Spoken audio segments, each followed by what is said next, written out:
So we all want to hire the right person, and a lot of companies selling software will tell us that their product will solve the problem. Well, let's hear if this is actually possible from a solutions agnostic global expert. And this is the HR Hub. Keep listening to learn about this topic and anything related to HR. You can also find me on YouTube. So today, my guest is again Matt Alder. Matt's a talent acquisition futurist, an international speaker, an author, and also the host of the Recruiting Future podcast, which is in the top 1.5% of podcasts worldwide. Also, he is not associated with any particular company, and so I think we'll get some unvarnished truth. Hi, Matt. How are you? I'm very good, thank you. And thank you very much for having me on the show again. Well, I'm delighted to have you on. This is interesting stuff. I've had a few people, not a few, one person on talking about skills. But before we get there, as a recruitment expert, when someone asks you, how do I make sure I hire the right person?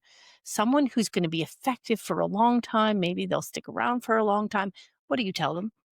So I think the first thing is to ask yourself the question, why are you hiring this person? Because I think very often, someone leaves, someone automatically wants to replace them, like for like, all that kind of stuff. So I think kind of reflecting on, what is it that this person's going to do? How are they going to add value to my business helps you to kind of calibrate that properly in the first place. And also, I think it then helps you perhaps look past some things like, I want to hire the person who does, the exact same thing for my competitor and bring them on board. Or I want someone who has exactly the right skills so they'll be up to speed on day one.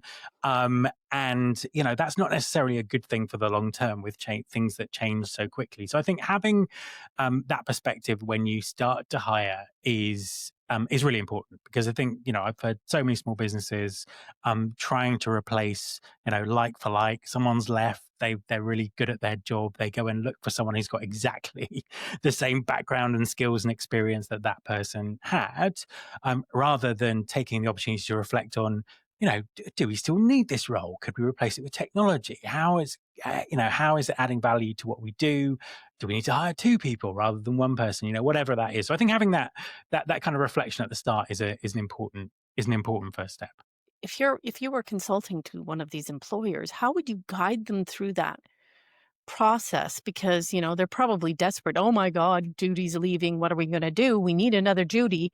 We need them now. How do you get in there and say, hold on a minute, let's think about this? Yeah, I think the thing is, it's almost like, and I did this with someone about 2 weeks ago, so it's kind of fresh in my mind. They were looking at, so as an example, they had someone leave their team. They used a very specific statistical type of software. Oh, yeah. Really kind of technical job. So they were having problems recruiting. So they just kind of asked me what I thought, and I said, well, what skills does this person need? And then they just described they need 10 years experience in using this database. They need to, and they basically just gave me the CV of the person who'd left. And it was like, well, that's not why I asked you. I asked you, what skills does this person need? And it's like, oh, okay, all right. Well, they need to know how to use this software. And I was like, is it how to use the software, or could someone who uses, a different type of software learn this one really quickly? Well, yeah, I suppose they could.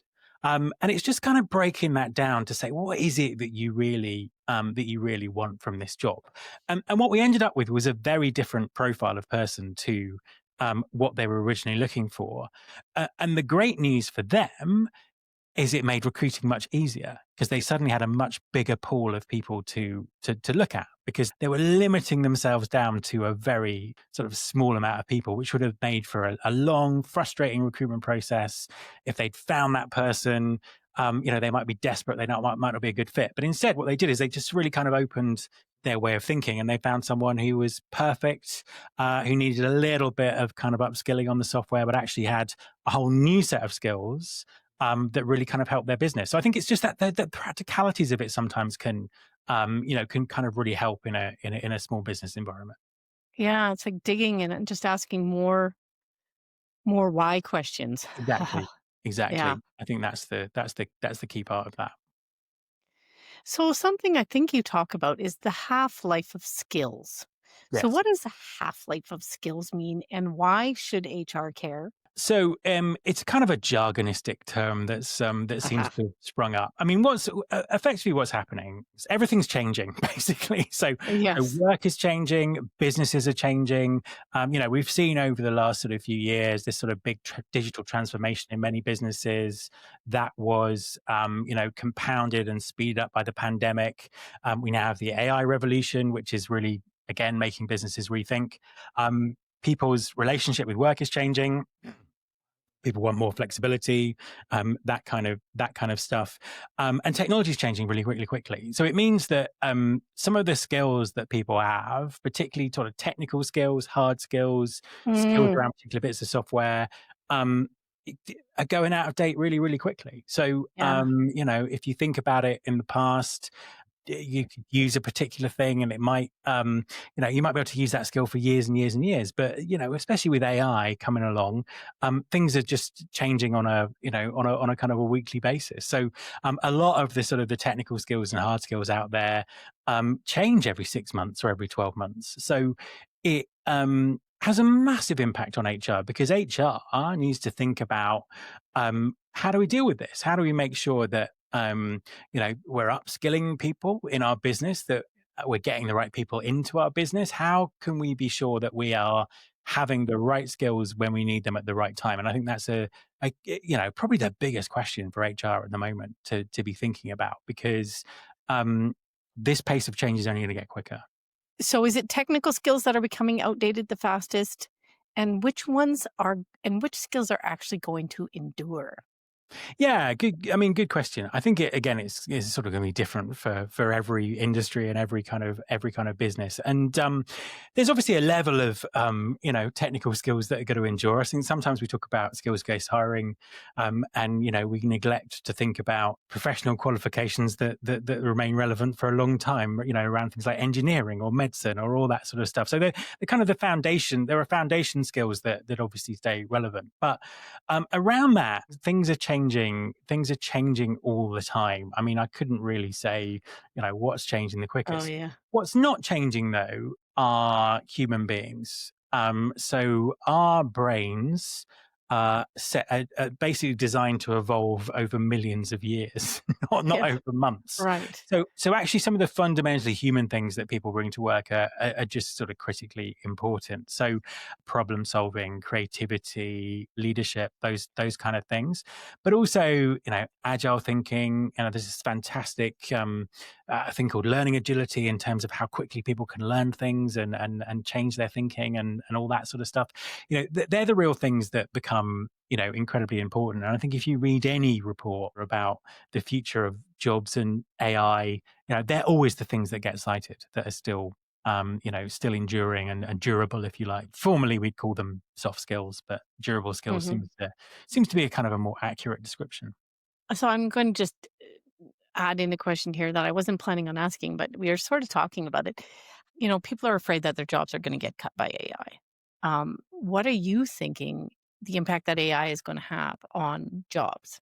So I think that any company that says they aren't looking at productivity and headcount and resources versus technology is lying to you. I think if you said to Mhm. any CEO, you can, reduce your headcount by 10% and actually, be more valuable as a company or whatever. I can't think of many people in the commercial sector who would turn that down. So that is happening. It's already happening to people. It's something that people need to be aware of. At the same time, I think when generative AI first kind of hit the public consciousness, there were people predicting that everyone's job would be gone in 6 months and all this kind of stuff. And that's not true, because essentially AI does augment. You can use AI from an augmentation process and, all that sort of stuff. But it's interesting, because I think a lot of the companies who are talking about, we're not cutting headcount, we are using AI to augment, the people that we have. That is brilliant. But what they're doing is they're not hiring as many people in the future. So I think that there's a lot of smoke and mirrors about this not affecting jobs, which I do not buy, because I think that when anything has happened that promises gains in productivity, commercial companies will look to kind of exploit that, and that's just the way that businesses work. Lots of smoke and mirrors around this, but I don't think it's quite the doom and gloom that some people say it is, because ultimately, we live in a capitalist society that depends on people having jobs and earning wages to consume and have Right. money and drive things forward. So, I think some of the certainly the kind of the short term doom forecasts are overblown, but 100% this is affecting people's jobs, and it's happening right now. So, what should you prioritize when hiring? Because employers still want, as we were talking about earlier, they want to replace like for like. They want someone with this software and they need that.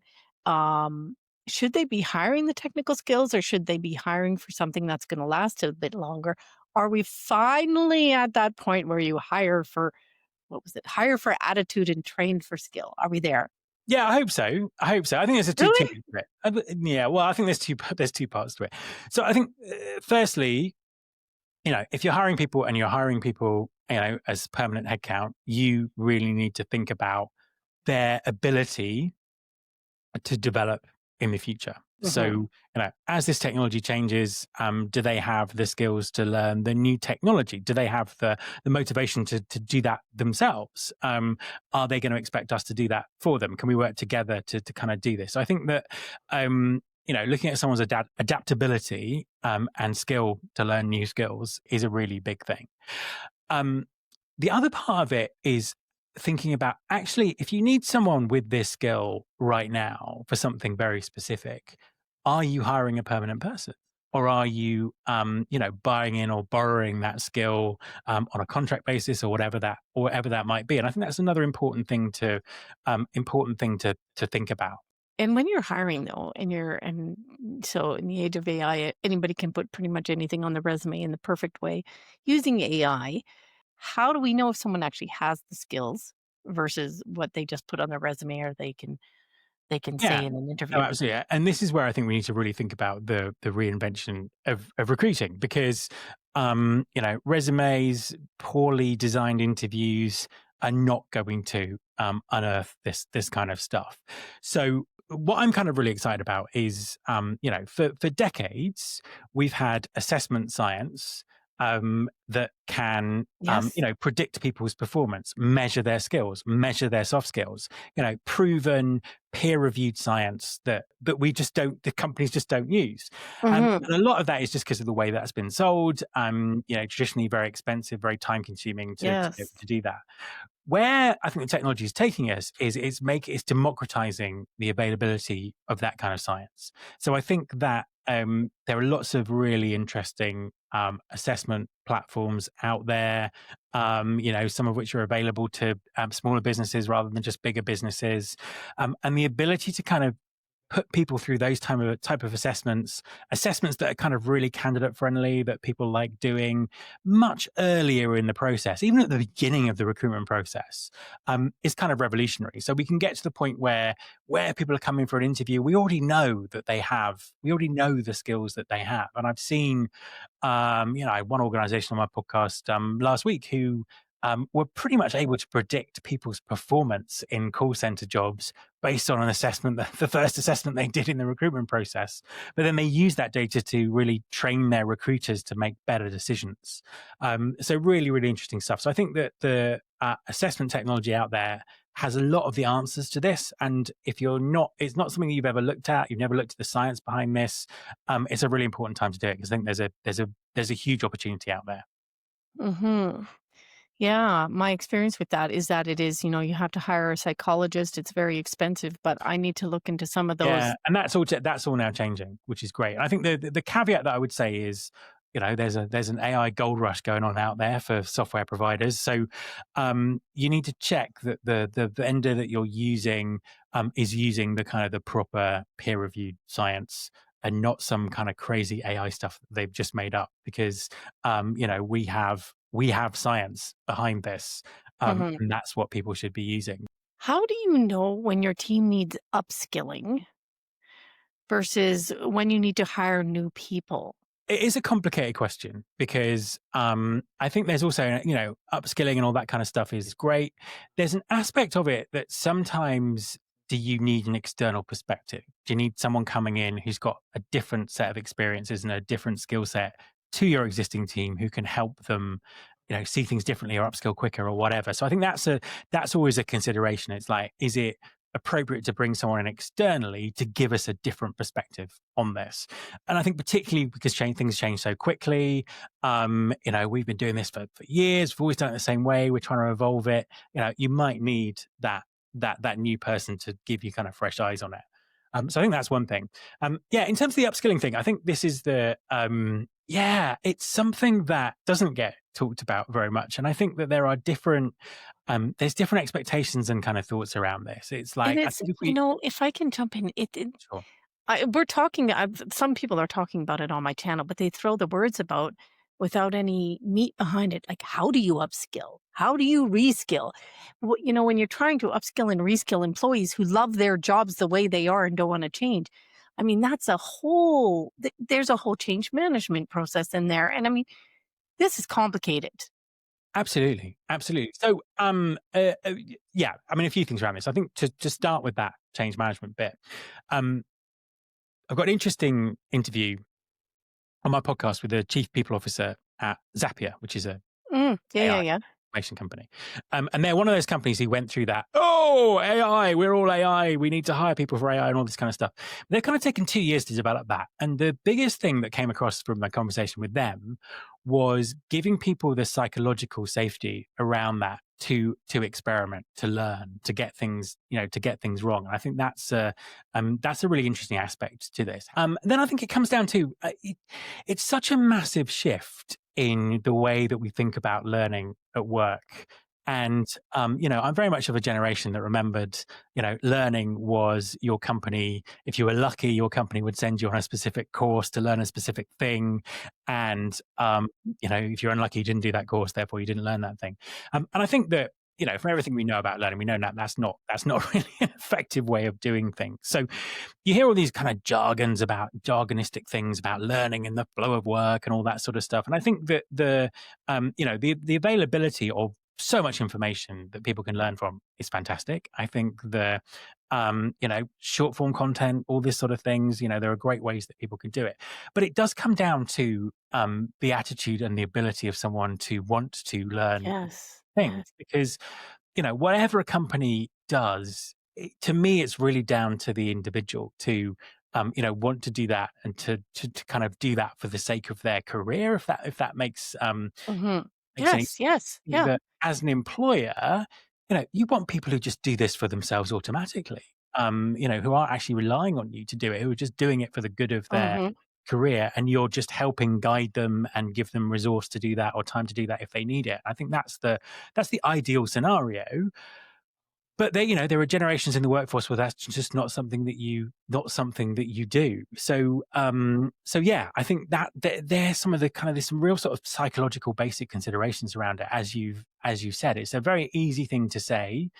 It's very easy to provide people with learning platforms, with micro learning and all this kind of stuff. Yeah, It's totally. that kind of willingness and ability to do it is a critical thing. Now, as we move forward, as different generations come into the workforce, I don't even think this will be a question that people ask, because I think that it will just be kind of second nature that we need to learn stuff, we need to upskill Hmm. stuff, we need to kind of do this. This is how my career works.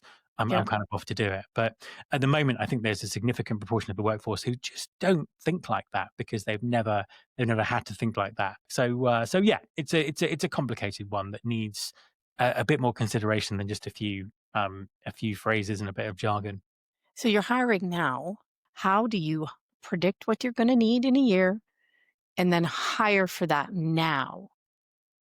Yeah, I think it's kind of a really good question. Again, I think that um, it's almost like, what's the evolution of workforce planning? How is it working? And there's some stuff I can say around that. However, what I would say is I think companies can be in a lot better state than they are now. I think if if HR was kind of more aligned to the company's objectives, and it's kind of, where is this company going? Where do we want to be in 3 years' time?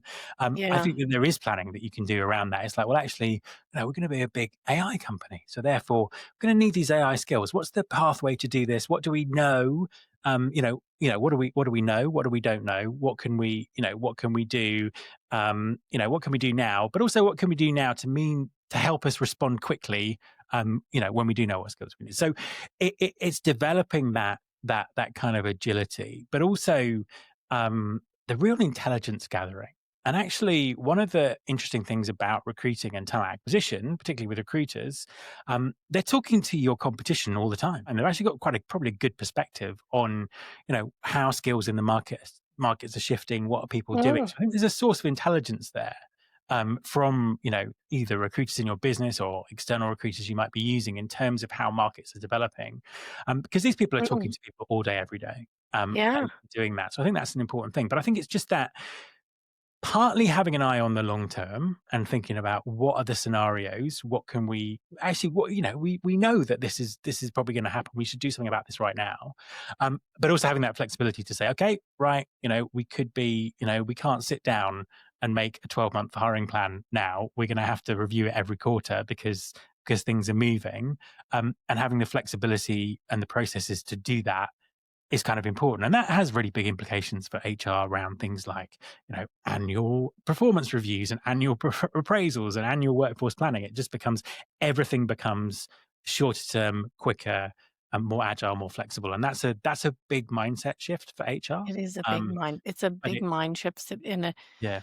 mind shi mindset and processes that have been static for so long. Yeah, and many people are still trying to get into place and never did get it right. Well, they're at an advantage because they're not changing things. They're just putting different things in place. If someone wants to learn more about this whole idea around hiring for skills, predicting what skills we're going to need and hiring based on that, what do you suggest and where can they find you? Yeah. So I have a podcast, Recruiting Future.